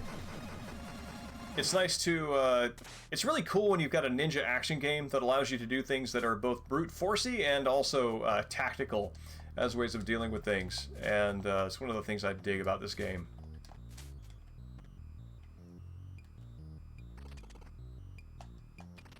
You fool, you fell right into my trap. Prepare to die.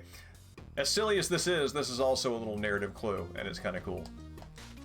Just kidding. Banter's rusty. And now I get to be a cool ninja riding a cool motorbike.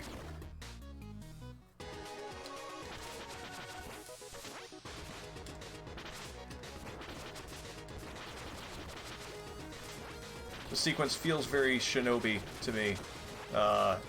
and is also basically something I probably would have written a comic book about when I was 10.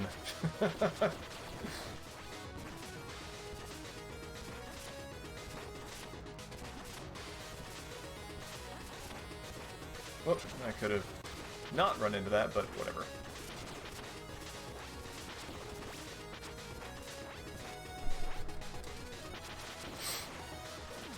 It feels both Shinobi and also kind of Contra. Some of the later Contras.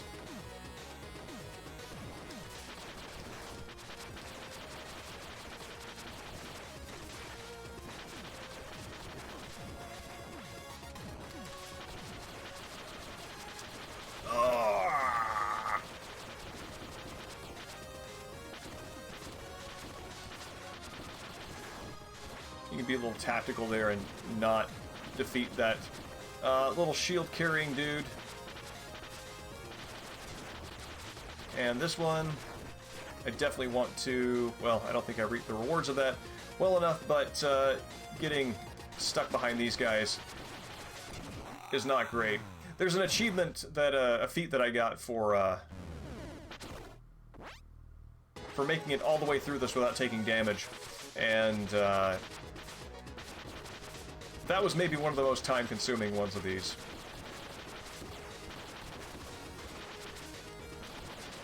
And not necessarily because of RNG, it's just fast-paced. Challenging would be the word.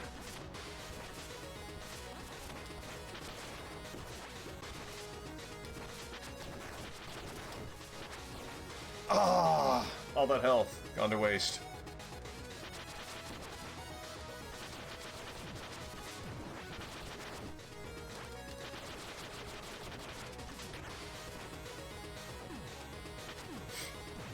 And as long as we're naming associations, this, that little, shield falling on the ground makes me feel like Battletoads also.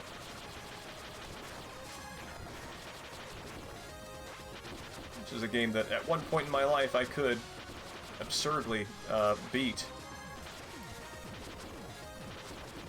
Which I would have to, practice long and hard to accomplish something similar now.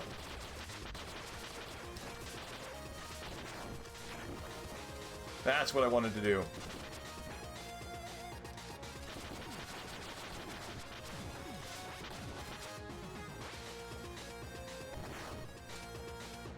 Oh wow, I was really close to the end when I died last time.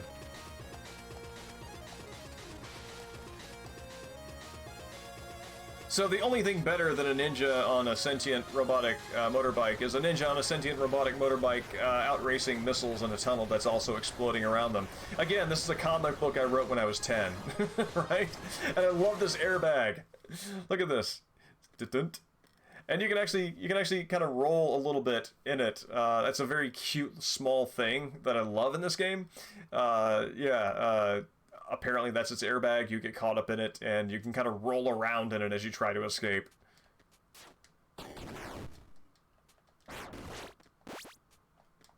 Oh, nope, that's not... It's nothing special, that's just fire, causing me to burn.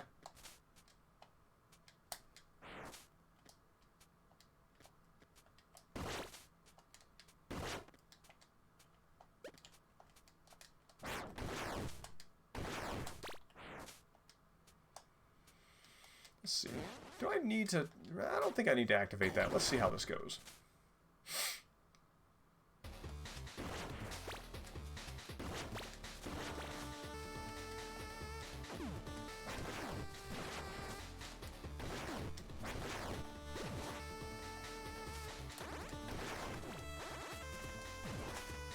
Oh, no. Close to death.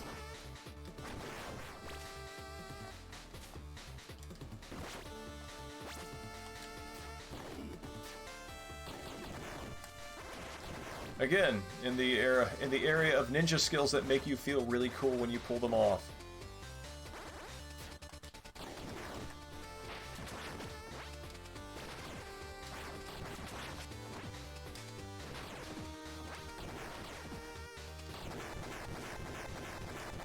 Ba-boom.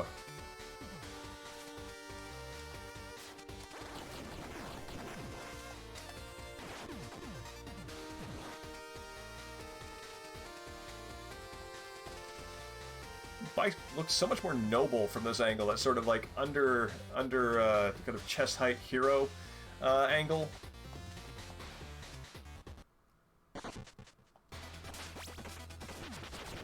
This is also a very cool set piece. It's awesome in an action game to have a moment where you just have this unbridled power over everything that you kind of struggle with, and everything that's an individual encounter is all of a sudden turned into just trash mob fodder. It's great.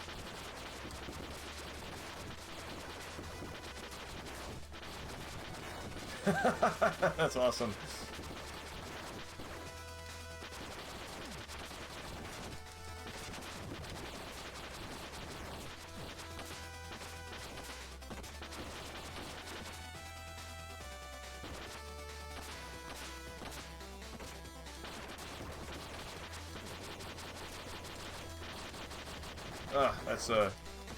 That's a kind of motion that my wrist doesn't like much anymore, but I did it anyway.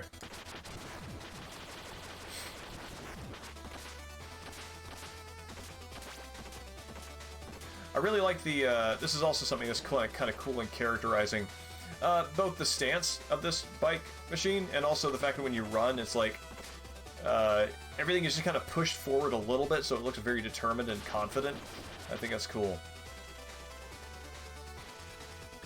Don't worry, the scratch fall when you scratch my paint. Let's go, unless you're scared. You trash-talking human bike. Oh, this is lovely. A huge battleship is approaching. Let's attack aggressively. Fight begin.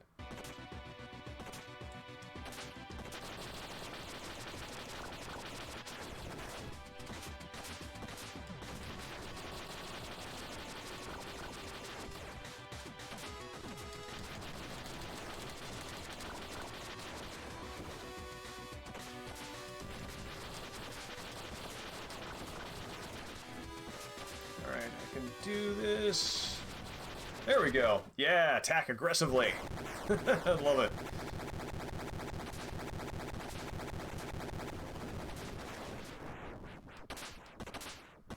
Also points worthy in terms of awesome game moments is bosses that you destroy becoming obstacles to get you to the next place you need to go.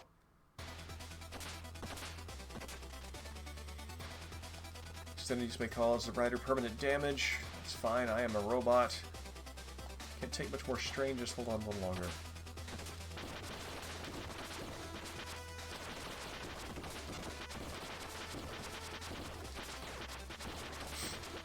Oh! I guess that is... I just pieced this together. That's a narrative justification for why I take damage when the machine takes damage, because when it takes damage, it is repairing itself with my life energy. So that makes sense.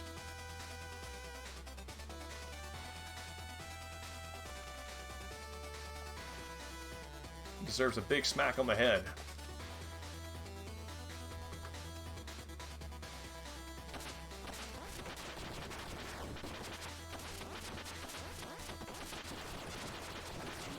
Oh no! I was careless. A tactical difference between careless and reckless. Careless gets you killed, reckless gets you speedrun wins.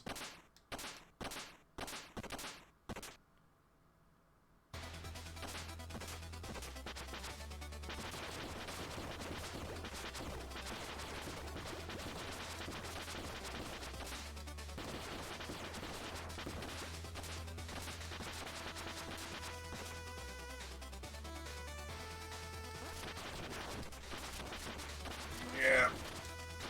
There we go.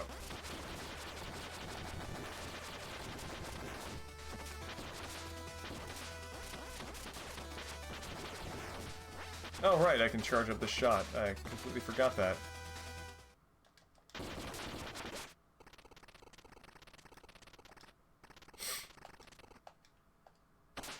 So I think we're about to come on, again, one of those narrative moments where it doesn't tell you something directly, you can just kind of infer it.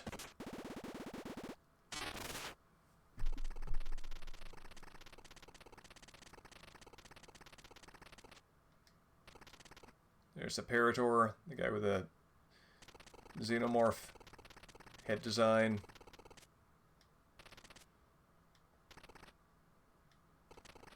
It's always tough getting caught between, you know, a Robo-Man and his former sentient bike.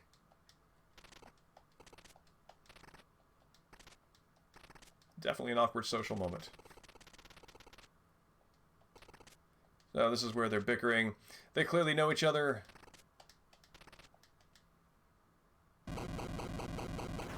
Ninja's got powers.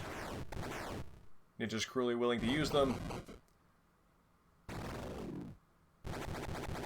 So if there was any hint of whether or not anybody came out of that, that answers it. So yeah, so here's the thing. If you remember the visual at the computer where you access this thing and sort of make it come online, there was that silhouette of a person facing head-on with a large either bow or a kind of hair thing. That comes up here. So this is a Parator. He was originally one of the clan. He is, you know, insulted that an outsider could come in and have such powerful potential. He's one of those character types. Yeah, there we go. So, she says it's time for a good bashing. And then, you know, sorry, just messing with you. Which is basically what the bike does when you first talk to it. You see the same kind of character design there with the head and the scarf and everything. So, it implies that that ninja of the clan was, had her mind digitized and turned into the bike. And yeah, that's her only appearance, and it's just it kind of shows the extent of how many unique creations were made from the Ninja Clan.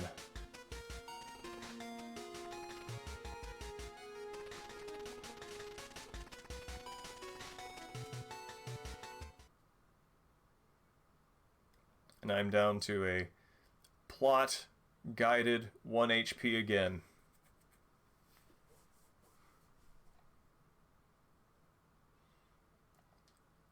And the bike, very sadly, has no last words.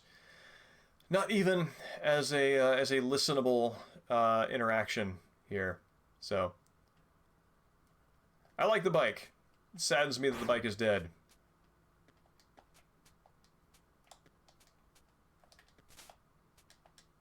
Anything over here? No, there's not. I definitely want to activate this.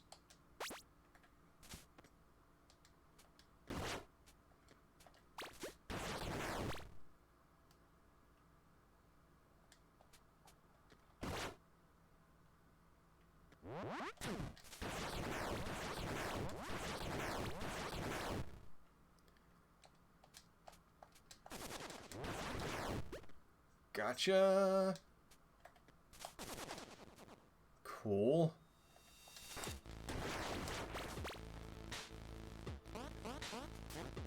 I'm back in the robot factory.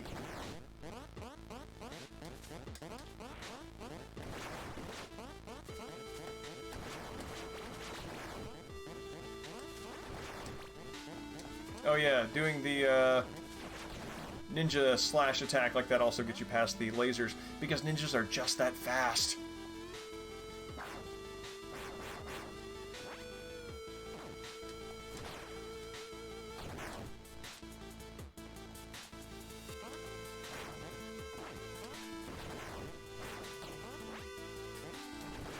Whew, close. Oh. Oh.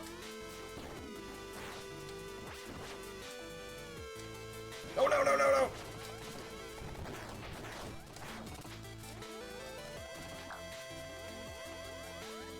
Can I outlast? Yes, cool.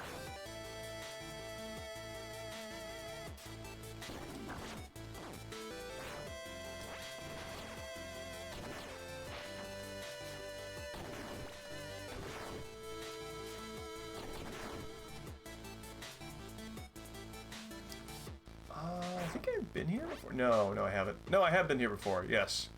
But this is the way to go now.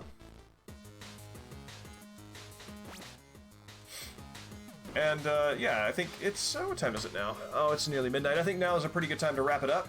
I do want to close on what I think is a very cool little Easter egg. Again, a nice little surprise that fills things out story-wise in a nice way.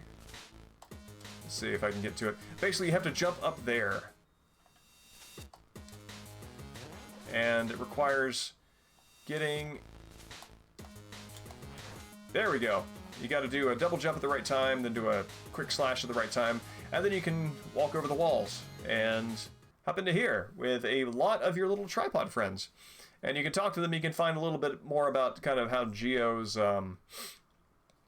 has fared. Prefers living in this form because he can work better.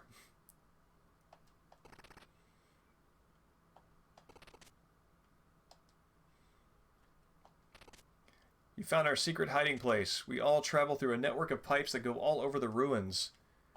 Since we can get around so easy, we see everything that happens in Mecha City.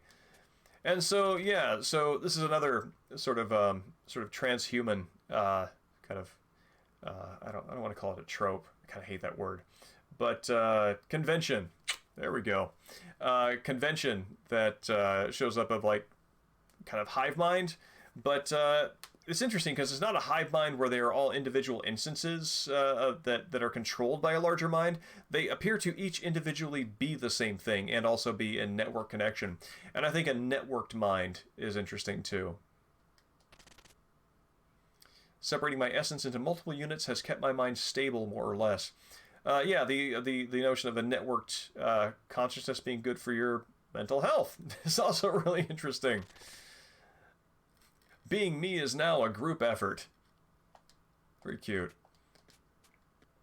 And in a weird way, I have a hard time quantifying.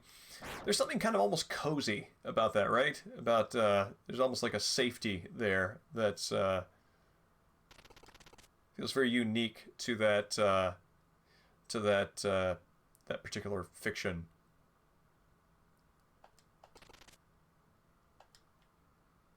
And they keep referring to this to prevent a repeat of last time, as though Shadow as a cyborg came to life before and things went really bad, and I haven't quite figured out what that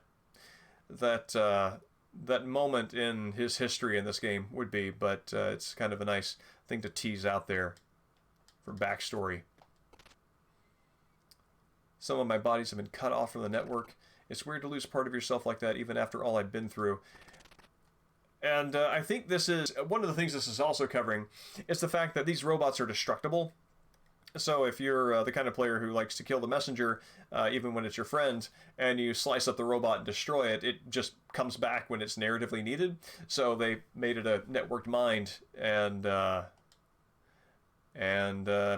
solves the problem. That's kind of cool. So, with that in mind, I think I'm going to call it a night. We'll probably... Let's see, what chapter are we on? Let's see. Does it tell us? Okay, so Boat, Pogo Master...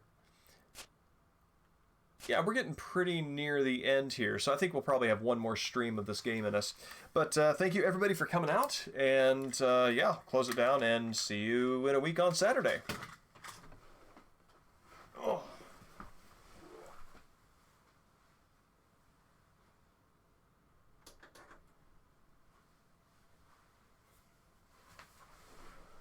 Oh. Thanks, Smiley. It's great to see you. It's also good to see your name and hear a shout out from you. Have a great night.